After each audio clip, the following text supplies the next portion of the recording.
thank you for watching. Alright, here's my third video about this subject, which is unique vocabulary of the Church of Jesus Christ of Latter-day Saints. Perhaps this video will be handy for you if you know somebody who's a member of the church, or you're around people who are members of the church, and they use some of these terms. You'll be less confused. Or you won't need to ask them, what does that mean? You said this word?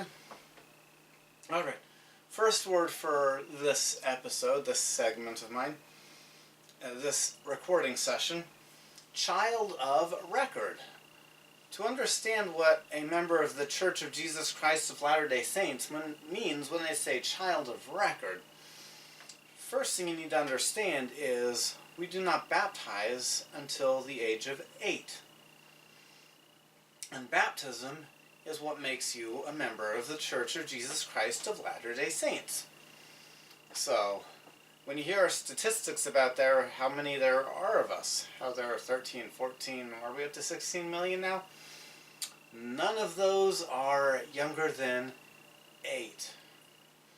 These 7-year-olds, we love them, but they're not members. Well, when somebody is born and their parents are members of the Church of Jesus Christ of Latter-day Saints, we write the child's name down in church records, and they become a child of record. They're not a member, so they don't count towards that statistic. But when they turn 8 and hopefully decide to get baptized because their parents are hopefully continuing to be active members of the church, they then, it just simplifies the process of record keeping about their baptism. Their record has already been created, and that person is a child of record. I've heard this term used when, I don't remember, when I was growing up there was a family that my parents remember going to church with them when I was too young to remember, and their child that was close to my age, I think we might have said something like so-and-so might be a child of record or is a child of record, because his parents were going to church with us when the child was born. Excommunication. This word's not extremely different to us as to outside of the church, but just in case you don't know what that word means. If somebody is excommunicated, that's the verb, excommunicate is the verb, excommunication is when you're talking about it happening already, if there was an excommunication. That means somebody is not counted as a member of the church anymore. They are completely out of it. Now, the goal of excommunication is the person will change and come back. In a way, it's pushing out the sin, and if the person will metaphorically let go of the sin, they can come back in. Disfellowship. Now, one thing that excommunication and disfellowship have in common is they are both church discipline. The church, there's only so many things we can do to punish people, and that's the way it should be. We don't run a prison to lock people up. The worst thing the church can do to somebody is make them not a member anymore. Other punishments, that's what the government is there for. So if somebody committed some crime against another person, the government should take care of punishing them for the crime, whether that be imprisoning or executing or beatings or whatever the hopefully appropriate punishment the government gives for that. Well, if somebody is disfellowshipped, they're still a member. There's been an official action taken by the church to denounce them, denounce something they did. And if somebody is disfellowshipped, there are restrictions put on them. So a disfellowshipped person won't be asked to talk in church. In our church meetings, the speakers come from the membership in the church. There's no one preacher who is speaking every Sunday at all of our meetings. So if you know somebody who's disfellowshipped,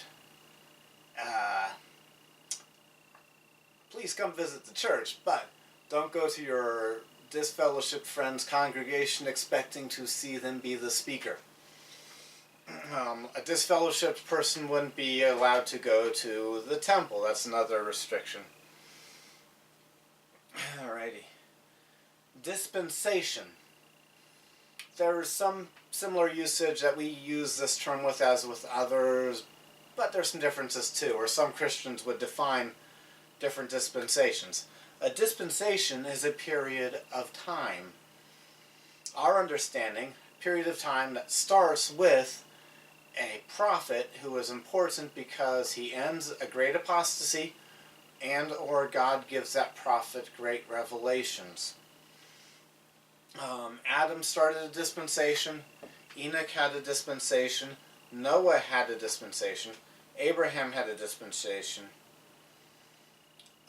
Moses had a dispensation, Jesus Christ was the head of a dispensation, and Joseph Smith Jr. is the head of the last dispensation. Ministering.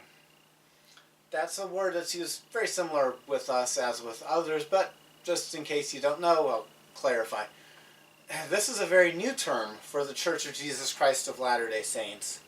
It's only been a year. Has it been less than a year? Was it the Spring General Conference? A year and a half or a year now that we've been using this term, ministering. In episode 1 of this video, I mentioned what home teaching is. I think that was it 1 or 2? I've already, when I've been talking about this subject, brought up home teaching.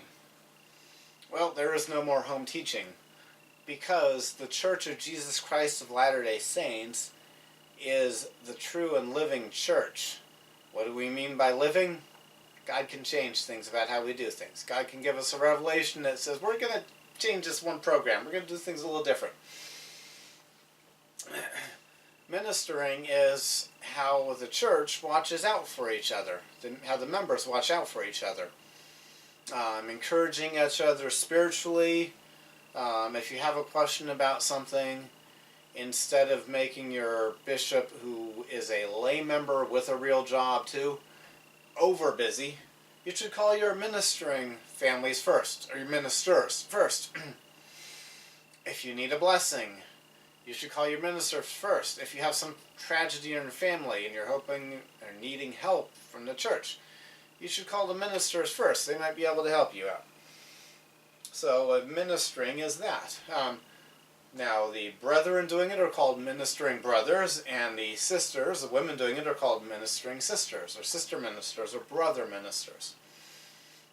A brother minister is a member of the church who has been asked by the leaders of the church to have a responsibility over and assigned families. They can visit those families every month if those families want. If those families don't want to visit, they don't have to be visited. Under the old home teaching program, you were really supposed to make sure you tried to visit them. Now, it's not a big deal if you don't visit them. But keep in touch.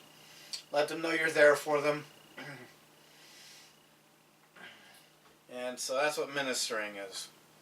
You might hear a member of the Church of Jesus Christ of Latter-day Saints say EFY and not know what that means. But now you will know. That's a short for, especially for youth. That is a summer program that's a week or 2 long to give the youth fun and spiritual nourishment. So you have fun with other members of the church, and you have fun and learn things too. Education Week. Every summer, Brigham Young University, the university that is most closely associated with the church in everyone's mind, and rightly so. It is owned and operated by the church. There are a few other universities too that are less famous.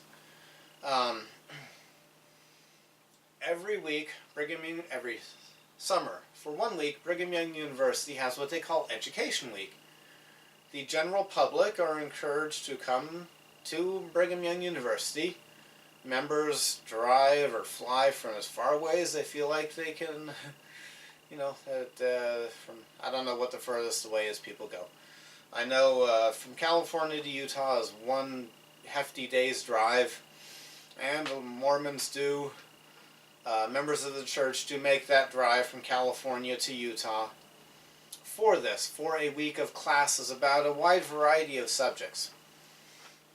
You don't get a college degree out of it, you don't get a diploma, you just get learning, which is a good thing in and of itself. Doctrinal mastery. What does that mean? Well, in one of my previous,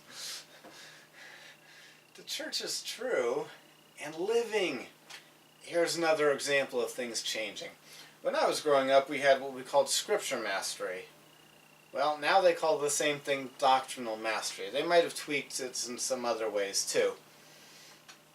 But it's important scriptures. I think it's called doctrinal mastery instead of scripture mastery to encourage you to learn the principle the scripture is teaching more so than memorizing words.